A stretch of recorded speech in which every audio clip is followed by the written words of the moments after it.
சிவனடியாராக ஆவது அவ்வளவு எளிதல்ல. சிவத்திருநீரை தரிப்பது அவ்வளவு எளிதல்ல. ருத்ராட்சத்தை அணிவதும் அவ்வளவு எளிதல்ல. பெருமான் ஆணையிட்டால் மட்டுமே இது அனைத்தும் நடக்கும் என்பதையும் நாம் அறிவோம். அப்படி இருக்கையில நெற்றி நிறைய நீர் பூசி இருக்கிறோம், கழுத்து நிறைய ருத்ராட்சம் அணிந்திருக்கின்றோம். அப்படிங்கும் போது இறைவன் நம்மை ஆட்கொண்டு விட்டார் என்று உணர்ந்து நாம் இதையெல்லாம் செய்யும் போது சர்வ வல்லமை படைத்த அந்த இறைவன் எங்கும் நிறைந்திருக்கிறார், அவர் என்னுள்ளும் நிறைந்திருக்கிறார் அப்படிங்கிறத உணர்ந்ததன் வெளிப்பாடாகத்தான் அதை நாம் கருத முடியும் அல்லவா? அன்பின் உருவமான இறைவன் எங்கும் வியாபித்திருக்கிறார். அப்படிங்கும் போது அனைத்து உயிர்களிலும் சிவத்தை காண்பதே சிறந்ததாக இருக்கும் அப்படிங்கிறத மறுப்பதற்கில்லை. சிவனடியார்களாக ஆகிவிட்டவர்கள் எப்பொழுதுமே பஞ்சாட்சரம் சொல்லிக் கொண்டிருக்க வேண்டும், எப்பொழுதுமே இறைவன் நாமத்தை பாடிக்கொண்டிருக்க வேண்டும், அவரது புகழை பாடிக்கொண்டிருக்க வேண்டும், சிவன் அடியார்களுக்கு தொண்டு செய்ய வேண்டும், சிவாலய பணிகளை செய்ய வேண்டும் அப்படிங்கிற அந்த ஒரு ஏக்கத்திலேயே எப்பொழுதுமே வாழ்ந்து கொண்டிருப்பார்கள்.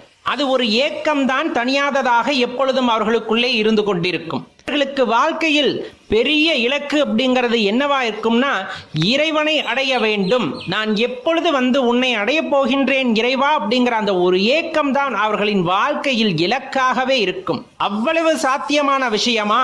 உள்ளூர அன்பு பொங்கி இறைவன் அந்த அன்பில் மயங்கி ஏற்றுக்கொள்வார் என்ற நம்பிக்கையில் விடாப்பிடிவாதமாக அந்த சிவபஞ்சாட்சரத்தை தொடர்ந்து சொல்லிக் கொண்டே இருப்பதன் மூலமாக அதை உறுதி செய்கின்றோம். எல்லாத்துக்குமே சந்தோஷம் அப்படிங்கிறது ஒவ்வொரு இடத்துல இருக்கும். ஆனா சிவபக்தர்களுக்கு சந்தோஷம் அப்படிங்கிறது சிவனை நினைப்பதில் மட்டுமே இருக்கும், வேற எதுவுமாக இருக்காது.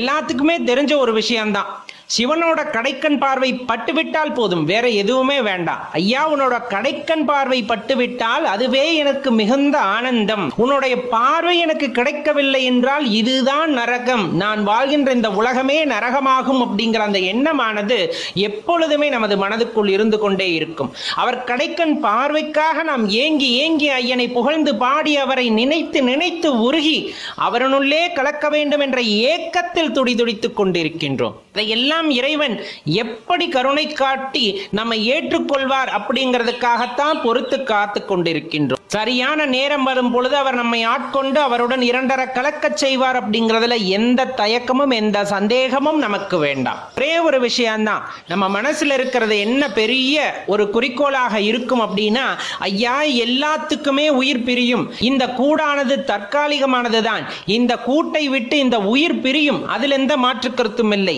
இந்த கூட்டை விட்டு உயிர் பிரியும் அந்த நொடியில் கூட நான் உன்னை நினைத்துக் கொண்டிருக்க வேண்டும், சிவமே என்று உன்னை பற்றி யோசித்துக் கொண்டிருக்க வேண்டும், சிவத்தின் புகழை பாடிக்கொண்டிருக்க வேண்டும், சிவநாமத்தை சொல்லிக் கொண்டிருக்க வேண்டும், உன் பாதத்தில் தான் என் உயிர் பிரிய வேண்டும் என்ற ஏக்கம் எனக்குள் இருக்கிறது. ஐயா, ஒரு இழிப்பிறவியாக பிறந்து நான் உன்னை பற்றியே நினைத்து உன்னை பற்றியே பாடி உன்னை பற்றியே பேசி வாழ்கின்றேன். அப்படி பேசுகின்ற இந்த அடியானுக்கு உனது பாதத்தில் ஒரு இடம் கிடைக்காதா என்ற ஏக்கம் எப்பொழுதுமே இருந்து கொண்டிருக்கும்.